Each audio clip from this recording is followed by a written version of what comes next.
نه.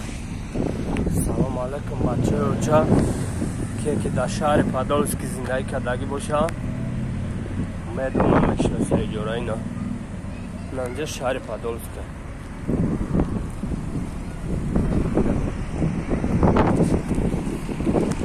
اینجا پادولسکی میگن. نه سویتافور خلاصه اونا لیلین